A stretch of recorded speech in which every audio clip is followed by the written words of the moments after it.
não vale nenhum tostão furado. Preciso recuar um pouco no tempo para que você possa realmente compreender toda a história.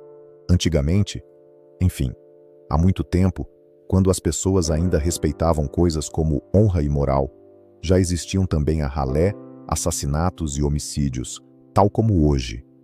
No entanto, era perfeitamente possível que um tribunal superior condenasse o delinquente à morte. Os acusados eram então executados, na maioria das vezes por enforcamento. No entanto, considerava-se mais honrosa a morte por fuzilamento, pois para o condenado isso era mais rápido e indolor do que o enforcamento, o afogamento, a roda, o esquartejamento ou mesmo a queima-viva. Um preso condenado à morte podia, naturalmente, pedir clemência ou, simplesmente, solicitar que, em vez de ser enforcado, preferisse ser fuzilado. O que para os outros significava exatamente a mesma coisa. O preso ficava, então, completamente morto. No entanto, podia acontecer que um malfeitor particularmente perverso, ao apresentar seu pedido de clemência ao rei, tivesse de ouvir a recusa de um dos guardas.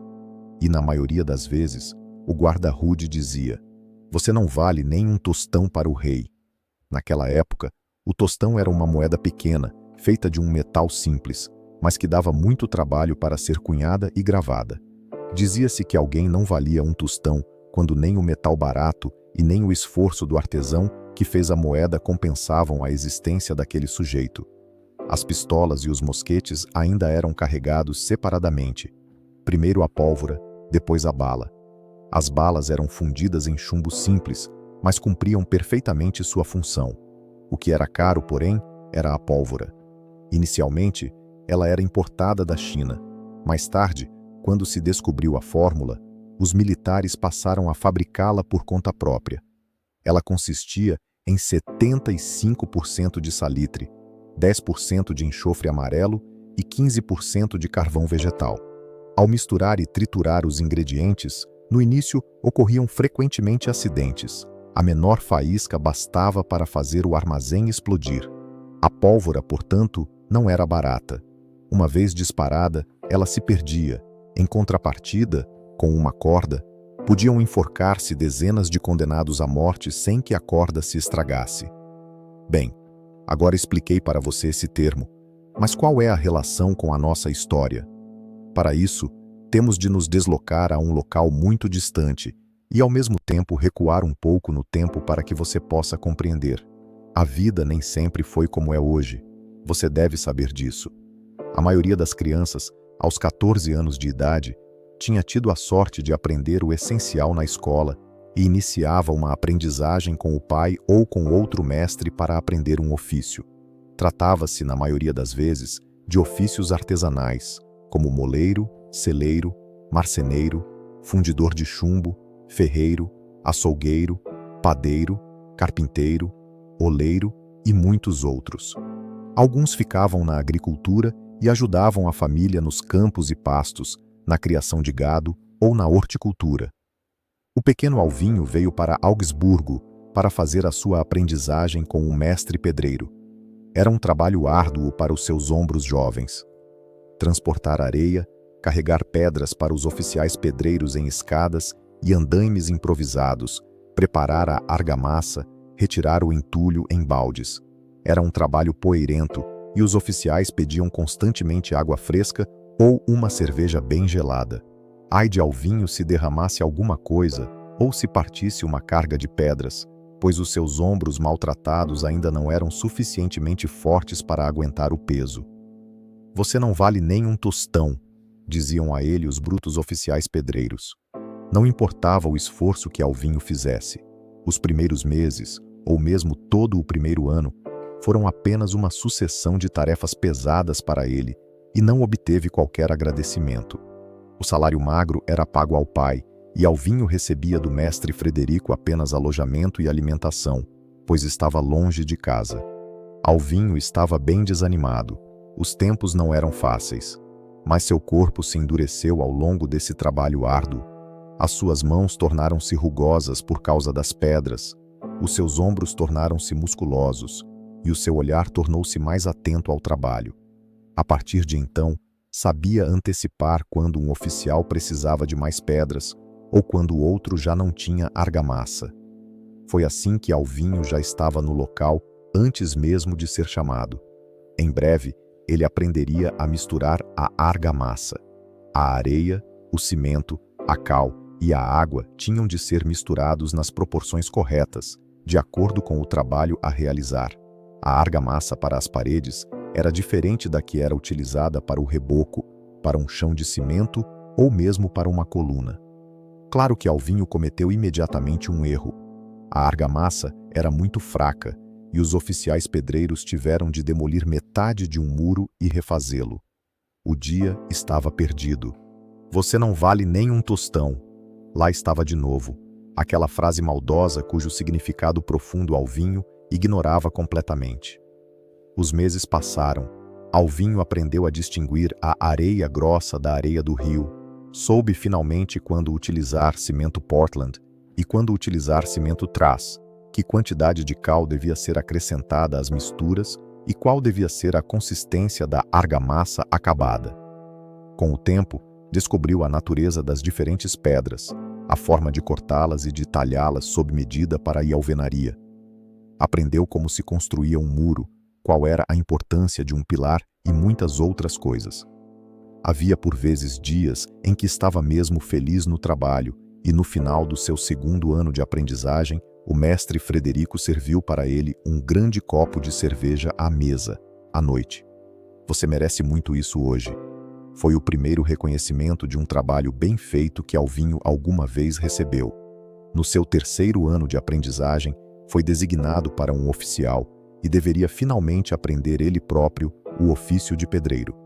Entretanto, o mestre Frederico tinha contratado mais 2 aprendizes, que passavam agora a desempenhar as tarefas de Alvinho. Ele, por seu lado, segurava agora o fio de prumo, o nível de bolha, a colher de pedreiro e as pedras nas suas mãos. Bem, parece que você vale a pena. Afinal, isso deveria ser uma espécie de elogio. Em todo o caso, Alvinho tinha um grande sorriso nos lábios, e o oficial deu a ele uma pequena palmada amigável nas costas. Perto do fim do seu terceiro ano de aprendizagem, aprendeu a ler as plantas para que o edifício em que se estava trabalhando ficasse exatamente como o projetista tinha previsto. As portas e as aberturas das janelas tinham de ser colocadas com grande precisão. A distribuição dos cômodos tinha de corresponder exatamente à planta, e a espessura das paredes tinha de ser respeitada, quanto mais não fosse por razões estáticas. Alvinho tinha, portanto, muito que estudar. E ao fim de 3 anos e meio, passou o seu exame de oficial e recebeu o seu certificado de fim de aprendizagem das mãos do mestre Frederico, durante uma pequena cerimônia. Logo no dia seguinte, Alvinho recolheu os seus parcos pertences no quarto em casa do mestre Frederico, que lhe entregou as suas primeiras ferramentas pessoais, bem como um prêmio de oficial. Agora parta, despeça-se da sua família, transmita a eles os meus agradecimentos por terem me enviado um aprendiz tão consciente e parta numa viagem de aprendizagem durante 6 anos e 1 dia, a fim de aprender com outros mestres o que eu não pude lhe ensinar. Quando regressar, poderá apresentar-se à Irmandade para pedir para realizar uma obra de mestre. Se o conseguir e a Irmandade ficar satisfeita, será admitido como novo mestre na região e poderá estabelecer-se com a sua própria empresa, dirigir você mesmo oficiais e formar aprendizes. É assim que o exige o direito da corporação. Agradeço ao senhor mestre Frederico, pelo quarto, pela pensão, pelas minhas primeiras ferramentas, pela sua paciência para comigo, especialmente durante o meu primeiro ano de aprendizagem. Agradeço por tudo o que pude aprender graças ao Senhor. Através dos meus atos e dos meus pensamentos, quero honrá-lo, não lhe causar vergonha e apresentar-me um dia perante o Senhor como mestre de obras. Ditas estas palavras, Alvinho inclinou-se respeitosamente. O mestre estendeu-lhe a mão e Alvinho seguiu o seu caminho. Foi uma despedida muito solene entre os 2 homens e o fim da aprendizagem de Alvinho. O velho mestre Frederico olhou-o afastar-se ainda por um momento, e nós pensávamos que ele não valia um tostão. Ele vai fazer falta aqui. Alvinho percorreu com passo ligeiro o longo caminho que o levava de volta para a casa dos pais. Não os via há 3 anos, e também desta vez não se demoraria mais do que alguns dias, pois o mundo chamava-o para todos aqueles mestres estrangeiros, aqueles novos canteiros de obras, todas aquelas novidades que desejava ainda aprender. Ele preenchia as 3 condições principais para partir em viagem de aprendizagem. Era solteiro. Claro, quem é que já está casado aos 17 anos? Não tinha dívidas e tinha recebido o seu certificado de oficial durante a cerimônia de entrega de diplomas. Os pais estavam felizes por voltarem a ver o filho, que se tinha desenvolvido bem e se apresentava agora com ombros largos. Eram pessoas simples e não tinha sido fácil encontrar um lugar de aprendizagem para o rapaz. Foi apenas graças ao cunhado que isso se tinha finalmente arranjado. Sim, e agora o filho deles estava ali, tendo aprendido o seu ofício e pronto para partir em viagem de aprendizagem durante 6 anos. Eles não voltariam a ver o rapaz antes de 6 anos, mas tal era o costume, e o pai e a mãe estavam orgulhosos de Alvinho, que ia agora aperfeiçoar as suas competências. Cuidado com as orelhas fendidas. Tal foi o último conselho bem intencionado do seu pai, e depois Alvinho, honrado oficial artesão estrangeiro, pôs-se a caminho para a sua viagem, como também se chamava a estes anos de aprendizagem. Havia para isso certas regras a respeitar, como nunca ficar mais de 6 meses no mesmo lugar. Alvinho não tinha o direito de gastar dinheiro para se hospedar e se alimentar. Ele devia ganhar o seu alojamento e a sua alimentação trabalhando honestamente no seu ofício. Durante a sua viagem, não tinha o direito de utilizar nem a carruagem, nem o trem, nem qualquer meio de transporte pessoal, nem mesmo uma bicicleta. Não lhe restava, portanto, senão a caminhada ou a carona. Quando encontrava refúgio em casa de um mestre estrangeiro numa cidade desconhecida, devia comportar-se de modo a deixar uma boa impressão, para que outro oficial de viagem pudesse, por sua vez, encontrar ali alojamento. Tinha deixado o seu dinheiro de viagem em casa dos pais, pois não devia empreender o seu périplo senão estando totalmente desprovido de meios financeiros, e devia igualmente regressar à sua cidade natal sem dinheiro, ao fim de 6 anos e 1 dia. Durante os seus anos de viagem, não devia aproximar-se da sua cidade natal a uma distância superior a 50 quilômetros. Tais eram as regras, e Alvinho tencionava conformar-se a elas, como outros antes dele o tinham feito desde há muitas décadas. Foi assim que ele deu as costas a Augsburgo, a cidade imperial, e começou o seu périplo. É claro que ele tinha um certo plano. Queria sempre dirigir-se para a Itália, porque tinha ouvido dizer que famosos mestres de obras exerciam ali a sua arte e que se procuravam sempre bons oficiais pedreiros. Mas a pé até a Itália, haveria toda uma série de etapas intermediárias onde ele desejava fazer a prova do seu saber fazer a fim de assegurar a continuação da sua viagem. Pode-se fazer muitos planos, por vezes funciona, mas muitas vezes o acaso se mete no meio e o destino joga de forma diferente. Escutemos, pois, o que aconteceu a Alvinho. Encontraram-no na estrada, vestido com o traje tradicional dos oficiais itinerantes, uma camisa de um branco imaculado, sólidas botas de caminhada em couro, um chapéu de abas largas e a sua trouxa de pano a tiracolo. Só lhe faltava o bastão de caminhada, um sólido bastão que Alvinho tencionava ainda procurar e talhar num pequeno bosque no caminho. Depois de cerca de 1 dia de caminhada, ou seja, uns 25 quilômetros para um oficial de estrada experiente, descobriu no lado esquerdo da estrada alguns prados verdejantes rodeados por uma floresta.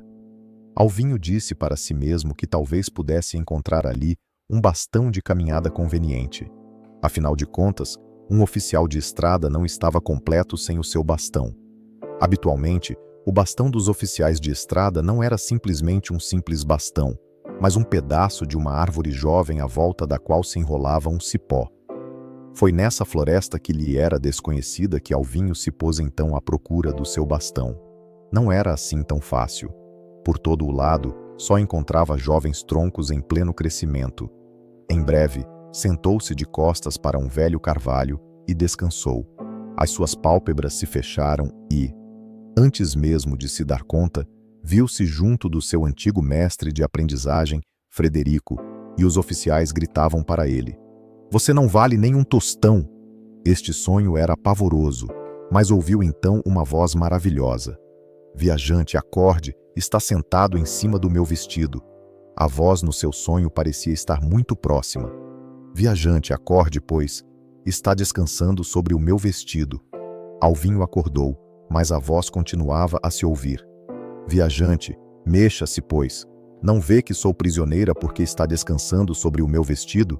Alvinho piscou os olhos e olhou em volta, mas ao acordar, não conseguiu distinguir imediatamente ninguém a quem esta voz pudesse ter pertencido. "Aqui embaixo", disse a voz com insistência, e Alvinho baixou os olhos. "Eu a ouço, mas não a vejo." "Ah, tinha me esquecido que não podia me ver. Um instante." E perante estas palavras, a criatura tornou-se visível para Alvinho. Ele tinha dificuldade em acreditar. Havia ali uma menina, talvez 2 vezes menor do que as suas botas de caminhada, e ela parecia completamente desesperada. "Mas quem é você, afinal?" conseguiu Alvinho articular a custo. "Ora bem, quem sou eu? Sou a proprietária do vestido sobre o qual repousa a sua bota pesada e que me retém aqui." Alvinho levantou imediatamente a sua bota de caminhada e, de um só golpe, a criatura libertou a bainha do seu vestido e preparou-se para fugir precipitadamente. "Espere, pois, e não tenha medo de mim. Sou um oficial de estrada, é o meu 2º dia de viagem e não queria certamente lhe fazer mal." A elfa parou, voltou-se. "O que você vem fazer na minha floresta?" A sua voz era agora mais firme e corajosa, já não era suplicante nem queixosa. "A única razão pela qual me desviei da estrada é que procurava aqui um bastão de viagem, um stance, que me acompanhasse no meu longo périplo de 6 anos e um dia." 6 anos e um dia, isso me parece ser um longo período, disse a pequena elfa Lily May. "Quero ajudá-lo a encontrar um companheiro de viagem em Madeira." Perante estas palavras, ela entrou a pequenos passos cada vez mais profundamente na floresta e Alvinho a seguiu. "Você é jovem e deseja lançar-se no mundo desconhecido. Vou, portanto, fornecer-lhe um companheiro de viagem de um gênero muito particular, mas isso está sujeito a uma pequena condição." "O que você dizia? Que gênero de oficial de estrada você seria?" Alvinho respondeu honestamente: "Sou um oficial pedreiro independente." "Isso cai bem, porque temos um problema aqui na floresta e não encontramos artesãos robustos entre nós." Alvinho não hesitou muito. "Bem, se eu puder ajudar e receber em troca alojamento e alimentação, então que assim seja." Negócio fechado. Ele estendeu a mão bem baixo para que a elfa pudesse bater nela e selar o contrato. Mas a elfa limitou-se a olhar para a mão estendida. "Basta bater nela para que o acordo seja válido." A elfa Lily May pôs a sua mão minúscula na palma de Alvinho, relativamente rugosa em comparação, e o seu primeiro contrato de trabalho foi assim concluído. Entraram cada vez mais profundamente na floresta, que começou em breve a mudar de caráter. Os perfumes eram mais agradáveis, o canto dos pássaros assemelhava-se a um concerto, as flores e os botões eram de uma maneira ou de outra mais coloridos. Alvinho teve uma suspeita. Estamos sempre sozinhos ou é simplesmente que eu não posso ver os outros, tal como não podia vê-la no início? Ah, pois é, disse a elfa. Posso tocar brevemente nos seus olhos, para que possa ver melhor o que se passa à sua volta? Alvinho estendeu de novo a mão para o chão e a elfa subiu nela, como se tratasse de um elevador. Uma vez chegada à altura dos seus olhos, a elfa tocou nos olhos de Alvinho. Ele piscou os olhos e teve de parar. Havia tantas criaturas ali, atarefadas, ativas ou imóveis, encostadas a uma flor. A sua intuição era justa. Já não estavam sozinhos. Devia haver centenas destas pequenas criaturas ali, naquela floresta. Algumas podiam mesmo voar, como ele podia ver. Então, como posso ajudá-la? Na verdade, embora sejamos criaturas do ar, precisamos frequentemente de um abrigo. Por vezes, há caçadas. Por vezes, lobos selvagens rondam. Por vezes, bandos de ladrões que querem esconder o seu saque no mais profundo da floresta. Tentamos por várias vezes cavar uma gruta numa colina, mas não conseguimos criar um refúgio para todos nós. A gruta desmoronava sempre durante as chuvas fortes, e no mês passado perdemos mesmo 2 irmãs. Alvinho sentou-se no chão da floresta, pousou a sua trouxa de pano ao seu lado, encostou-se a um tronco de árvore e refletiu.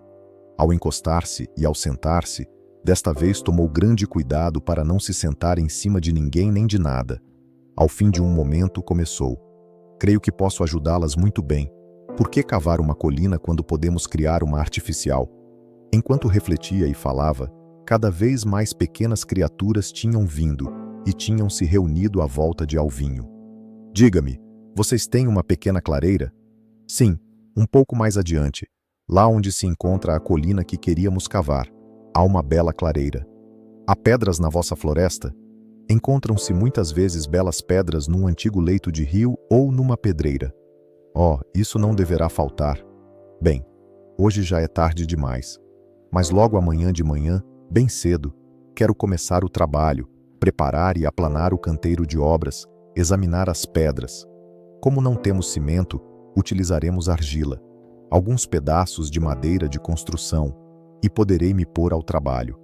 Pena que não tenham um ferreiro. Algumas pequenas ferramentas me seriam muito úteis, por exemplo, um machado e uma pá. Um dos seres respondeu então: quem lhe disse que não possuímos ferramentas? Acredita que não utilizamos senão as nossas unhas para cavar a colina? As elfas à volta de Alvinho se puseram a rir. Bom, de acordo, mostrem-me as vossas ferramentas. Alvinho receava o pior. As criaturas trouxeram então para ele pás, ancinhos, picaretas, machados, machadinhas e mesmo martelos e pinças. Estas ferramentas eram certamente perfeitamente adaptadas às mãos delas, mas Alvinho podia segurá-las todas de uma só vez na sua mão. Oh, compreendo o problema, disse a elfa Lilimei, que tinha conduzido Alvinho até ali. Um instante, vamos remediar isso imediatamente. Mereliva, Mereliva, venha, por favor, e traga a sua varinha mágica, chamou a elfa em voz alta. Outra elfa abriu caminho através da multidão. Ora bem, Lilimei, quem é que você nos trouxe? Perguntou a elfa Mereliva, que tinha efetivamente trazido uma espécie de varinha de maestro. Querida Mereliva, este jovem é um artesão itinerante que procurava justamente um companheiro de viagem na nossa floresta quando, infelizmente, pousou a bota no meu vestido. É uma longa história. Ele é pedreiro e, em troca de hospedagem e alimentação, quer resolver o nosso problema. Mas esqueci completamente de lhe perguntar o nome. Chamo-me Alvinho, Alvinho Steinemann, de Augsburgo, respondeu Alvinho, inclinando-se como deve ser. Sou Mereliva, a mais velha aqui, e você já conheceu a Lilimei. O que posso, pois, fazer por vocês aqui, e por que deveria eu trazer a minha varinha mágica? Alvinho estendeu a mão para ela, que estava carregada com as ferramentas mais minúsculas que alguma vez tinha visto. Estas ferramentas seriam muito úteis para o meu trabalho, mas... Estou vendo, disse Mereliva, que tinha compreendido imediatamente o problema.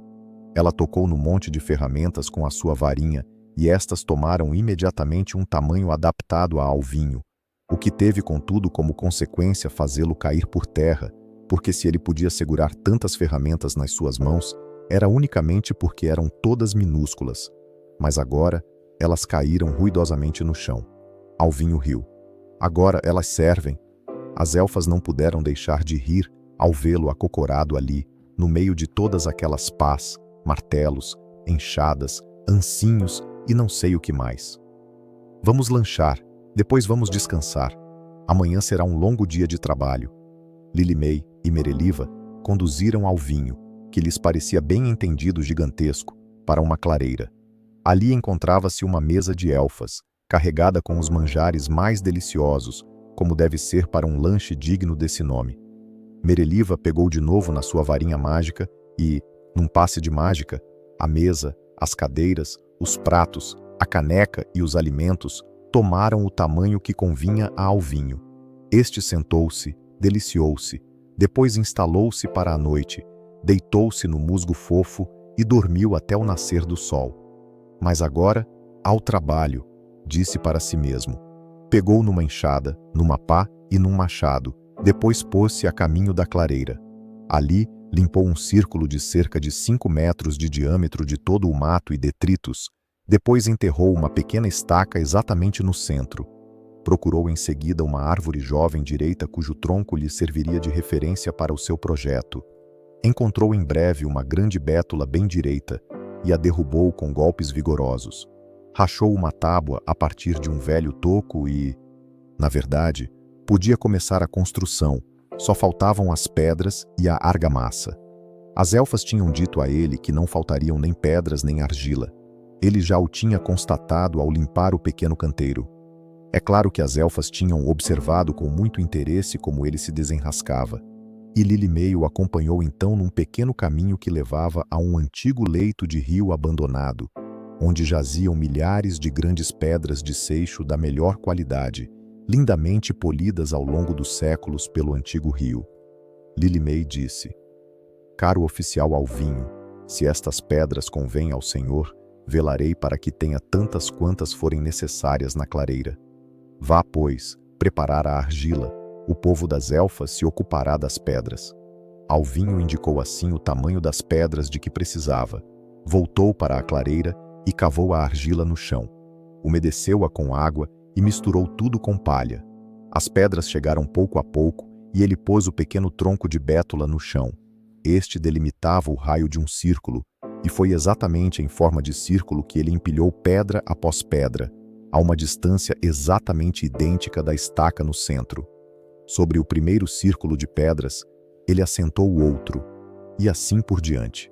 Como utilizava sempre o mesmo raio, mas o pequeno tronco de bétula girava sem cessar à volta da estaca, ele precisou de menos pedras para cada camada adicional, e formou-se uma cúpula. Assentou pedras assim durante 3 dias inteiros. Deixou uma abertura para uma porta, algumas janelas e uma conduta de fumaça, e as elfas nem queriam acreditar. Em seguida, ele cobriu o exterior de todas as juntas entre os seixos com uma abundância de argila e cobriu assim pouco a pouco toda a cúpula. Quando tudo estiver bem seco, poder-se-ão colocar placas de grama e o pequeno monte criado pela mão do homem terá um ar verde, como tudo aqui na floresta. As elfas estavam encantadas e, de fato, o espaço no interior era tão grande que todas as criaturas ali encontravam confortavelmente lugar. Lilimey e Mereliva não regateavam elogios. Era preciso primeiro ter esta ideia. Este monte resistirá mesmo às piores tempestades. É um esconderijo maravilhoso e um refúgio seguro. Estamos todos felizes por você ter nos ajudado. Não o teríamos conseguido sozinhos, nem em 100 anos. Mas nós também trabalhamos duro, vejam. Lilimey apontou para uma fila de pequenas criaturas que carregavam um longo bastão. Este será o seu companheiro de viagem para os seus anos de peregrinação. Tinham trazido da floresta um magnífico bastão para ele. Tinham retirado a casca e tinham-no cuidadosamente passado óleo. Alvinho estava encantado. O seu primeiro bastão, como se chamava na linguagem dos artesãos itinerantes. O seu companheiro de viagem tem ainda uma particularidade. Mereliva avançou perante Alvinho quando este já tinha reunido as suas coisas na sua trouxa de pano para se pôr a caminho da estrada principal. Como ele vem do mundo das elfas, está dotado de um pequeno feitiço. Se encontrar em dificuldade, ele o ajudará. Só me resta associá-lo a uma fórmula mágica. Há alguma fórmula que você gostaria de utilizar? Alvinho respondeu imediatamente. Oh, sim, tenho uma. Não vale nem um tostão. Será esta a fórmula. O que fará o Stans quando eu disser isto? Bem, não posso lhe revelar, porque não posso conhecer todas as situações em que você poderia se encontrar. Devo deixar isso ao feitiço e ao companheiro de viagem, mas é um feitiço de proteção, e o Stans o protegerá. Mereliva tocou no companheiro de viagem de Alvinho com a sua varinha mágica. Não vale nem um tostão, jamais no erro, jamais recusado, sempre honrado, regressado são e salvo. A magia foi assim insuflada no Stans, e apenas Alvinho conhecia as 4 palavras mágicas que permitiam ao Stans se ativar. Seguiu-se um adeus caloroso ao povo das elfas, e depois Alvinho retomou o seu périplo, agora equipado com o melhor Stans que se pode imaginar. Alguns meses mais tarde, numa estrada de campo, Alvinho aproximava-se justamente da terceira cidade onde tencionava procurar trabalho e apresentar-se a um mestre, quando encontrou outro oficial itinerante. Contrariamente a Alvinho, este estava inteiramente vestido de preto. Devia, portanto, ser oficial carpinteiro. Os pedreiros usavam, de fato, o cinza-cimento como cor da corporação. Se Alvinho encontrasse outro oficial estrangeiro durante o seu périplo, os dois oficiais trocavam uma saudação tradicional. Esta desenrolava-se mais ou menos assim. Com a mão esquerda, na qual se segurava de qualquer modo o bastão, levava-se o castão da cana à têmpora esquerda. Depois, o oficial carpinteiro saudava. Onde se reúnem os honrados mestres e oficiais? Alvinho respondia segundo a tradição. Sobre a água e sobre a terra. O outro replicava então. Onde se encontram os mais antigos locais de trabalho dos talhadores de pedra? Alvinho devia responder. Estrasburgo, Viena, Zurique. A cerimônia de saudação estava então oficialmente terminada e os dois homens se apresentaram. Sou Alvinho, oficial pedreiro independente de Augsburgo. Eu, Tião, oficial carpinteiro vindo de uma pequena aldeia tranquila à beira de um lago. Tião usava o seu chapéu de abas largas ligeiramente de lado na cabeça, de modo que uma metade do seu rosto estava geralmente na sombra. Os dois homens caminharam um momento juntos e conversaram. Finalmente, já não estavam muito longe da cidade mais próxima. Vai primeiro ver o prefeito ou um mestre artesão? Perguntou Tião a Alvinho. Só estou em viagem há alguns meses, mas o meu antigo mestre me recomendou que fosse sempre ver o prefeito em primeiro lugar. Tião respondeu. Eu faço geralmente o contrário, porque isso me permite por vezes receber 2 vezes o dinheiro de viagem. Porque se o mestre não tiver trabalho para mim, ele geralmente não me deixa ficar mal e me dá um pouco de dinheiro de bolso. E em seguida, vou ver o prefeito. Lá recebe-se sempre o dinheiro de viagem. Alvinho escutava atentamente. Não achava aquilo justo, mas não disse nada. Afinal de contas, Tião estava em viagem há quase 3 anos. Do outro lado da rua, encontrava-se uma fonte, e eles quiseram saciar a sede. Ao fazê-lo, retiraram ambos o chapéu e, subitamente, o rosto de Tião foi inteiramente banhado pelo sol, e Alvinho pôde ver que o lóbulo da sua orelha esquerda estava rasgado. Alvinho recordou as palavras do seu pai. Cuidado com as orelhas fendidas. Desde logo, desconfiou muito de Tião, que era manifestamente um desses malandros. De fato, eis como as coisas se passavam. Durante uma pequena cerimônia, furava-se o lóbulo de uma orelha de um oficial itinerante e entregava-se a ele um brinco de ouro antes de ele partir em viagem. Em caso de dificuldade, o brinco de ouro podia ser vendido e servia assim de reserva para prevenir qualquer eventualidade. Mas se um oficial se tornasse culpado de uma falta grave durante o seu périplo, o mestre em casa de quem trabalhava nesse momento arrancava a ele à força o brinco em sinal de punição. Não restava então senão o lóbulo rasgado, uma orelha fendida, em suma. E este sinal era a partir de então reconhecível por todos. Tal era a punição para a fraude ou o roubo, quando isso dizia respeito diretamente ao mestre de obras ou aos seus clientes. Nos outros casos, as autoridades intervinham, como é óbvio, e o culpado era colocado em detenção. Chegados à cidade, separaram-se. Alvinho dirigiu-se à casa do prefeito, enquanto Tião tentou a sua sorte junto dos carpinteiros do local. Com a vossa benevolência e a vossa permissão, saudou Alvinho o prefeito. Com a vossa benevolência e a vossa permissão, respondeu o simpático prefeito. Tenho por missão transmitir uma saudação honrada e louvável da parte dos oficiais pedreiros da cidade de Augsburgo ao honrado prefeito e aos honrados mestres pedreiros desta cidade, bem como às honradas corporações e aos antigos oficiais, em conformidade com os usos e costumes do nosso ofício. Tal era a fórmula que Alvinho recitava nas salas das prefeituras. Por vezes, ofereciam a ele uma refeição quente. Mais do que um prefeito tinha curiosidade em saber por onde este oficial itinerante já tinha passado e o que tinha vivido. Alvinho não disse uma palavra a respeito de Tião, o malandro. Se este viesse igualmente apresentar-se aqui, o prefeito deveria formar a sua própria opinião. O prefeito registrou Alvinho como oficial itinerante estrangeiro. Ele podia agora procurar trabalho junto dos mestres pedreiros da cidade.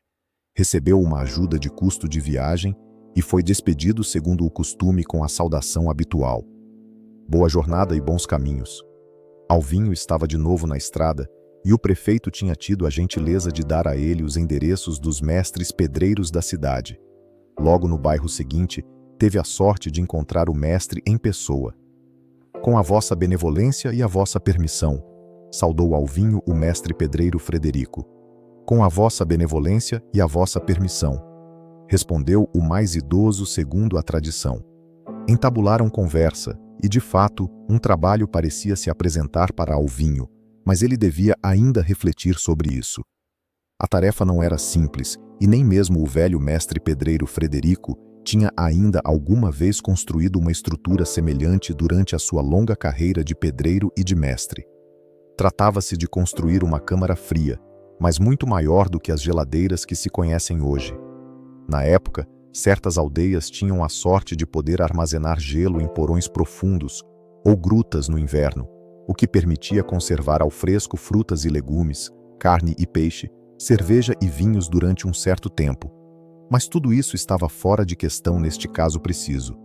Alvinho refletiu intensamente, porque se conseguisse apresentar uma boa ideia ao mestre, teria certamente trabalho por alguns meses. Recordava-se de ter visto algo em casa das elfas, porque ali, no país das elfas, não havia eletricidade, nem gelo, e, no entanto, elas tinham sempre podido servir legumes frescos, frutas frescos e vinho fresco.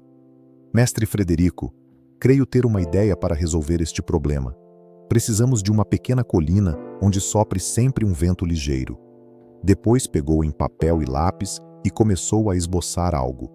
À primeira vista, assemelhava-se a um cubo, mas faltava uma pedra em cada duas nasfiadas, de modo que era uma parede regular, mas com numerosos buracos deslocados. Assim, as 4 paredes do cubo eram ainda fechadas para cima por um teto sólido. Depois, a uma distância de um comprimento de pedra, Alvinho desenhou outra parede que apresentava exatamente os mesmos buracos que as paredes anteriores do cubo. Neste espaço intermediário, colocaremos pedras de lava, que são porosas e podem absorver muita água.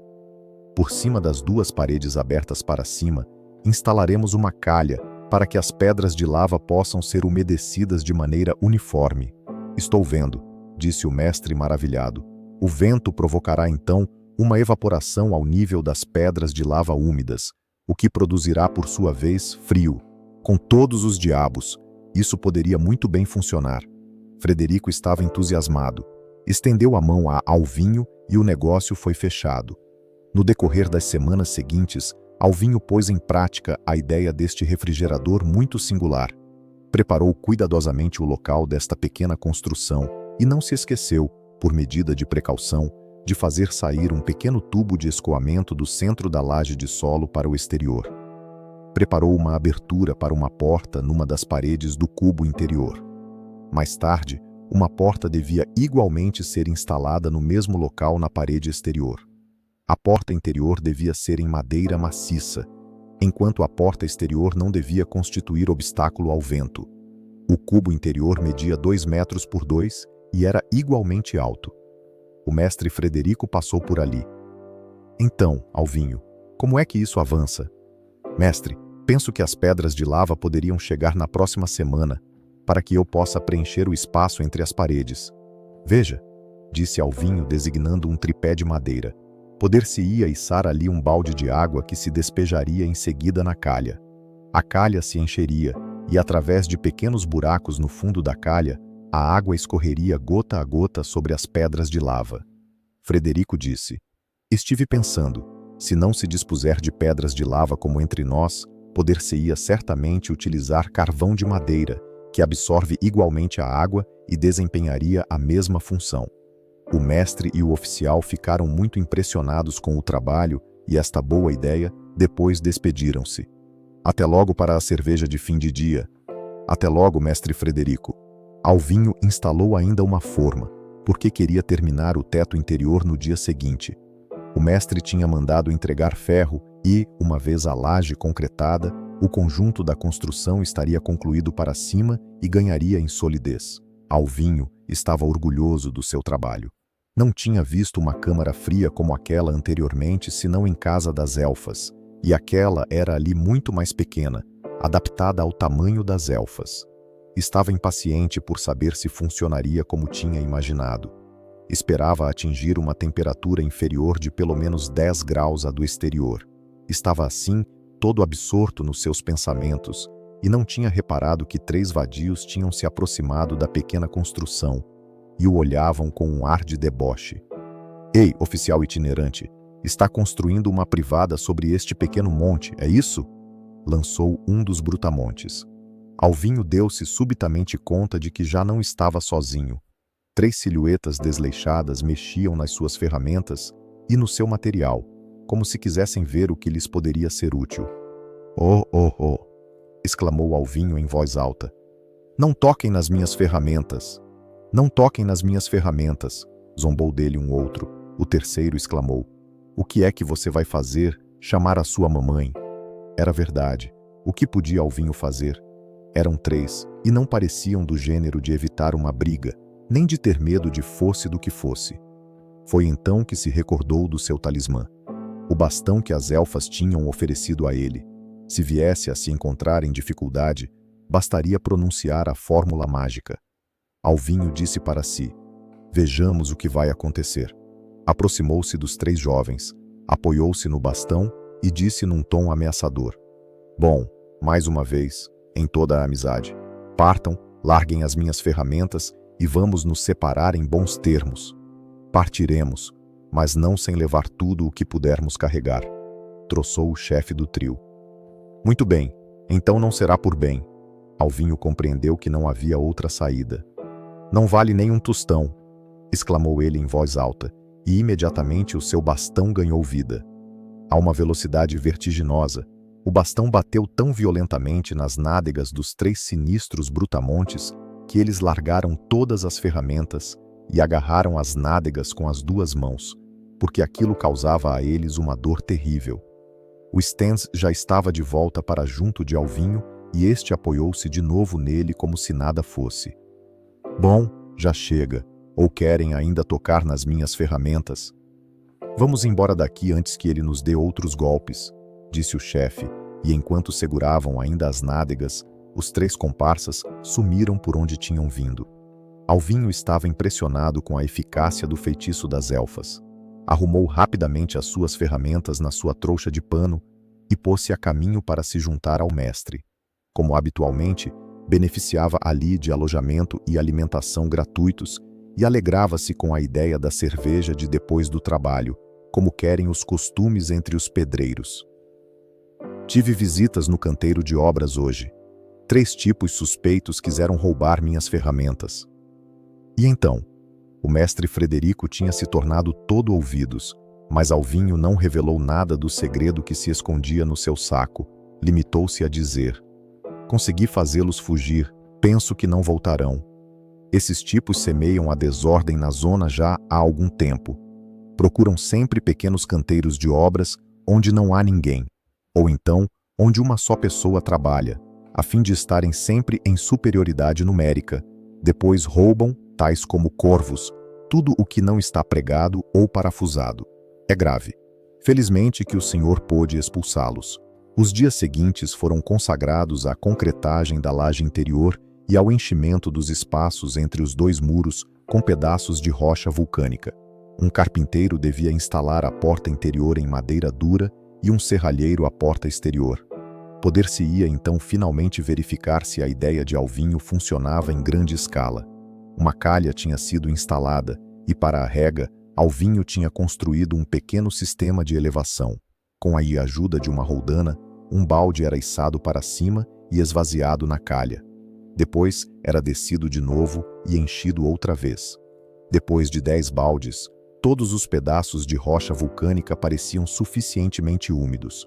As portas foram fechadas e não restava senão esperar pelo dia seguinte. O grande momento tinha finalmente chegado, aquele em que a obra devia render homenagem ao seu mestre. Enfim, Alvinho não era ainda mestre, mas a câmara fria já era uma ideia de gênio. O frio, ou o ar frio, tem a particularidade de descer sempre, tal como o ar quente tende sempre a subir. Quando Alvinho chegou ao canteiro de obras na manhã seguinte com o mestre de obras Frederico e o dono da obra, tudo parecia perfeitamente normal, mas quando abriram a pesada porta interior, um ar fresco veio ao seu encontro, e quando Alvinho tocou no chão de cimento com o pé descalço, o chão estava, dir-se-ia quase, gelado. Alvinho sorriu de orelha a orelha. Tinha funcionado. Não restava senão determinar em que intervalos as rochas de lava deviam ser regadas de novo. Alvinho contava numa primeira fase com uma vez por semana. Ver-se-ia em seguida. O mestre Frederico estava muito orgulhoso. Alvinho tinha feito bem o seu trabalho e, como oficial itinerante, tinha honrado o seu ofício. O dono da obra ainda não tinha compreendido como tudo aquilo funcionava, mas estava muito impressionado com a câmara fria. Quando Alvinho se despediu para se dirigir à cidade seguinte, o mestre Frederico disse a ele: "Quando tiver terminado os seus anos de aprendizagem e desejar trabalhar aqui comigo, será sempre bem-vindo." Estas palavras reconfortaram Alvinho. Estava feliz por ter deixado uma boa impressão, mas restavam a ele ainda numerosas semanas, meses e anos de aprendizagem para percorrer. Havia ainda muito para descobrir e aprender. Foi atraído pela Itália e pela Sicília. Dirigiu-se à França e à Espanha. Numerosos mestres estrangeiros saudaram a qualidade do seu trabalho e, por todo o lado, aprendeu algo de novo. Viu-se ainda algumas vezes em dificuldade, mas graças ao Stens, que entrou de novo em ação e que com o seu "não vale nem um tostão" deu uma boa surra nas pessoas, Alvinho sobreviveu bem aos seus anos de aprendizagem e acabou por regressar a Augsburgo. Tinha estado em viagem exatamente 6 anos e 1 dia. Se cruzar um dia oficiais itinerantes munidos de um verdadeiro Stens, pergunte a eles se Alvinho apareceu em algum lugar para eles durante a sua longa viagem. E assim chegamos ao fim do nosso conto de hoje.